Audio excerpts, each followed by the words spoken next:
1972ರ June 5ರಂದು ಉತ್ತರ ಪ್ರದೇಶದ ಮುಖ್ಯಮಂತ್ರಿ ಯೋಗಿ ಆದಿತ್ಯನಾಥ್ ಉತ್ತರಾಖಂಡದ ಪೌರಿ ಗರ್ವಾಲ್ ಜಿಲ್ಲೆಯ ಪಂಚೂರ್ ಗ್ರಾಮದಲ್ಲಿ ಗರ್ವಾಲಿ ರಜಪೂತ ಕುಟುಂಬದಲ್ಲಿ ಜನಿಸಿದರು. ಯೋಗಿ ಅವರ ತಂದೆಯ ಹೆಸರು ಆನಂದ್ ಸಿಂಗ್ ಬಿಸ್ತ್ ಮತ್ತು ಅವರ ತಾಯಿಯ ಹೆಸರು ಸಾವಿತ್ರಿ ದೇವಿ. ಯೋಗಿ ಅವರ ಮೊದಲಿನ ಹೆಸರು ಅಜಯ್ ಸಿಂಗ್ ಬಿಸ್ತ್. 7 ಒಡಹುಟ್ಟಿದವರ ಪೈಕಿ ಯೋಗಿ ಆದಿತ್ಯನಾಥ್ 5ನೇಯವರು. 22ನೇ ವಯಸ್ಸಿನಲ್ಲಿ ಪ್ರಾಪಂಚಿಕ ಬಾಂಧವ್ಯ ತೊರೆದು ಸನ್ಯಾಸಿಯಾದರು. 1994ರ ಫೆಬ್ರವರಿ 15ರಂದು ಅವರು ಗೋರಖನಾಥ ದೇವಾಲಯದ ಬ್ರಹ್ಮಲೀನ ಮಹಂತ್ ಅವೇಧನಾಥ್ ಅವರಿಂದ ದೀಕ್ಷೆಯನ್ನು ಸ್ವೀಕರಿಸಿದರು ಮತ್ತು ಯೋಗಿಯಾದರು. ನಂತರ ಅವರ ಹೆಸರು ಅಜಯ್ ಸಿಂಗ್ ಬಿಸ್ತ್ನಿಂದ ಯೋಗಿ ಆದಿತ್ಯನಾಥ್ ಎಂದು ಬದಲಾಯಿತು.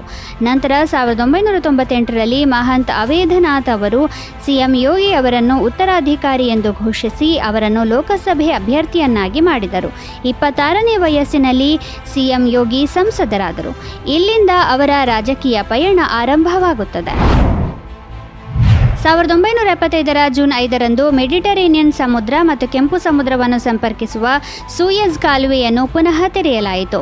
ಪ್ರಪಂಚದ ಅತ್ಯಂತ ಬ್ಯೂಸಿ ಜಲಮಾರ್ಗಗಳಲ್ಲಿ ಒಂದಾದ ಸೂಯೆಜ್ ಕಾಲುವೆ ಕೆಂಪು ಸಮುದ್ರ ಮತ್ತು ಮೆಡಿಟರೇನಿಯನ್ ಸಮುದ್ರವನ್ನು ಸಂಪರ್ಕಿಸುತ್ತದೆ. ಈ ಕಾಲುವೆ ವಾಸ್ತುಶಿಲ್ಪದ ಅದ್ಭುತ ಉದಾಹರಣೆಯಾಗಿದೆ. ಇದರ ನಿರ್ಮಾಣವು 1854ರಲ್ಲಿ ಪ್ರಾರಂಭವಾಯಿತು ಮತ್ತು ಇದು ಸುಮಾರು 10 ವರ್ಷಗಳಲ್ಲಿ ಪೂರ್ಣಗೊಂಡಿತು. 1864ರಲ್ಲಿ ಇದು ಪೂರ್ಣಗೊಂಡಾಗ 25 ಅಡಿ ಆಳ ಮತ್ತು ಕೆಳಭಾಗದಲ್ಲಿ 72 ಅಡಿ ಅಗಲ ಹಾಗೂ ಮೇಲ್ಮೈಯಲ್ಲಿ 200ರಿಂದ 300 ಅಡಿ ಅಗಲವಿತ್ತು. ಇದನ್ನು ನಿರ್ಮಿಸಲು ಯುರೋಪಿನಿಂದ ಕಾರ್ಮಿಕರು ಬಂದಿದ್ದರು. ನಿರ್ಮಾಣದ ನಂತರ ಅದರ ಅರ್ಧದಷ್ಟು ಷೇರುಗಳು ಫ್ರಾನ್ಸ್ಗೆ ಮತ್ತು ಉಳಿದ ಅರ್ಧದಷ್ಟು ಟರ್ಕಿ, ಈಜಿಪ್ಟ್ ಮತ್ತು ಇತರ ಅರಬ್ ದೇಶಗಳಿಗೆ ಸೇರಿದ್ದವು. ನಂತರ ಅದರ ಮಾಲೀಕತ್ವವು ಈಜಿಪ್ಟ್ ಸರ್ಕಾರದ ಕೈಗೆ ಬಂದಿತು ಮತ್ತು ಈಗ ಅವರ ಬಳಿಯೇ ಇದೆ. ಇದು ವಿಶ್ವದ ಅತ್ಯಂತ ಹೆಚ್ಚು ವ್ಯಸ್ತವಾದ ವ್ಯಾಪಾರ ಮಾರ್ಗಗಳಲ್ಲಿ ಒಂದಾಗಿದೆ. ವಿಶ್ವ ವ್ಯಾಪಾರದ 12% ಈ ಮೂಲಕವೇ ನಡೆಯುತ್ತದೆ. ಈಜಿಪ್ಟ್ ಸರ್ಕಾರವು 2014ರ ಆಗಸ್ಟ್ನಲ್ಲಿ ಅದನ್ನು ಮತ್ತಷ್ಟು ವಿಸ್ತರಿಸಿದೆ. 1984ರ ಜೂನ್ 5ರಂದು ಭಾರತೀಯ ಸೇನೆಯು ಪ್ರತ್ಯೇಕತಾವಾದಿ ಭಯೋತ್ಪಾದಕ ಜರ್ನೈಲ್ ಸಿಂಗ್ ಭಿಂದ್ರನ್ವಾಲೆ ವಿರುದ್ಧ ಅಮೃತಸರದ ಗೋಲ್ಡನ್ ಟೆಂಪಲ್ ಸಂಕೀರ್ಣವನ್ನು ಪ್ರವೇಶಿಸಿತು. ಸಿಖ್ಖರ ಈ ಅತ್ಯಂತ ಗೌರವಾನ್ವಿತ ಸ್ಥಳದಲ್ಲಿ ನಡೆದ ಸೇನೆಯ ಕಾರ್ಯಾಚರಣೆಯನ್ನು ಆಪರೇಷನ್ ಬ್ಲೂ ಸ್ಟಾರ್ ಎಂದು ಕರೆಯಲಾಯಿತು. ಜೂನ್ 5ರಂದು ಸಂಜೆ 7 ಗಂಟೆಗೆ ಪ್ರಾರಂಭವಾದ ಸೇನಾ ಕಾರ್ಯಾಚರಣೆಯು ರಾತ್ರಿಯಿಡೀ ಮುಂದುವರೆದಿತ್ತು. ರಾತ್ರಿಯಿಡೀ ಎರಡೂ ಕಡೆಯಿಂದ ಗುಂಡಿನ ಚಕಮಕಿ ಮುಂದುವರೆದಿತ್ತು. ಈ ಕಾರ್ಯಾಚರಣೆಯಿಂದ ಅಕಾಲ್ ತಖ್ತ್ ಸಾಕಷ್ಟು ಹಾನಿಯನ್ನು ಅನುಭವಿಸಿತು ಮತ್ತು ಜೂನ್ 6ರಂದು ಕೂಡ ಬೆಳಗ್ಗೆಯಿಂದ ಸಂಜೆಯವರೆಗೆ ಗುಂಡಿನ ದಾಳಿ ಮುಂದುವರೆಯಿತು.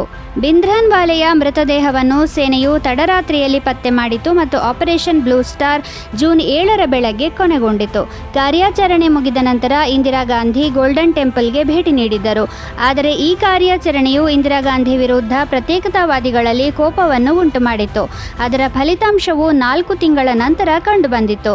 1984ರ ಅಕ್ಟೋಬರ್ 31ರಂದು ಇಂದಿರಾ ಗಾಂಧಿಯವರನ್ನು ಅವರ 2 ಸಿಖ್ ಭದ್ರತಾ ಸಿಬ್ಬಂದಿ ಹತ್ಯೆ ಮಾಡಿದ್ದರು. ಜೂನ್ 5ರಂದು ಭಾರತ ಸೇರಿದಂತೆ ಪ್ರಪಂಚದಾದ್ಯಂತ ವಿಶ್ವ ಪರಿಸರ ದಿನವನ್ನು ಆಚರಿಸಲಾಗುತ್ತದೆ. ಪರಿಸರದೊಂದಿಗೆ ಮಾನವ ಚಟುವಟಿಕೆಗಳ ಹಸ್ತಕ್ಷೇಪವನ್ನು ಕಡಿಮೆ ಮಾಡುವುದು ಇದರ ಉದ್ದೇಶವಾಗಿದೆ. ವಿಶ್ವಸಂಸ್ಥೆಯು 1972ರ ಜೂನ್ 5ರಿಂದ 1972ರ ಜೂನ್ 16ರವರೆಗೆ ತನ್ನ ಸಾಮಾನ್ಯ ಸಭೆಯನ್ನು ಮಾನವ ಪರಿಸರದ ವಿಷಯದ ಮೇಲೆ ಆಯೋಜಿಸಿತ್ತು. ಈ ಚರ್ಚೆಯ ಸಮಯದಲ್ಲಿ ವಿಶ್ವ ಪರಿಸರ ದಿನವನ್ನು ಸಹ ಸೂಚಿಸಲಾಯಿತು ಮತ್ತು 2 ವರ್ಷಗಳ ನಂತರ ಅಂದರೆ 1974ರ ಜೂನ್ 5ರಿಂದ ಇದನ್ನು ಆಚರಿಸಲು ಪ್ರಾರಂಭಿಸಲಾಯಿತು. 1974ರಲ್ಲಿ ಅಮೆರಿಕದ ಸ್ಪೋಕೇನ್ ನಗರದಲ್ಲಿ ಮೊದಲ ಪರಿಸರ ದಿನವನ್ನು ಆಚರಿಸಲಾಯಿತು. ಆ ವರ್ಷದ ಥೀಮ್ ಇರುವುದೊಂದೇ ಭೂಮಿ ಎಂದಾಗಿತ್ತು ಮತ್ತು ಅಂದಿನಿಂದ ಪ್ರತಿ ವರ್ಷ ಈ ದಿನವನ್ನು ವಿಶೇಷ ಪರಿಸರ ಸಂಬಂಧಿ ವಿಷಯದೊಂದಿಗೆ ಆಚರಿಸಲಾಗುತ್ತದೆ. ಈ ದಿನವನ್ನು ಪ್ರತಿ ವರ್ಷ ಬೇರೆ ಬೇರೆ ದೇಶಗಳು ಆಯೋಜಿಸುತ್ತವೆ. ವಿವಿಧ ಆತಿಥೇಯ ದೇಶಗಳನ್ನು ಆಯ್ಕೆ ಮಾಡುವ ಕಲ್ಪನೆಯು 1987ರಲ್ಲಿ ಪ್ರಾರಂಭವಾಯಿತು.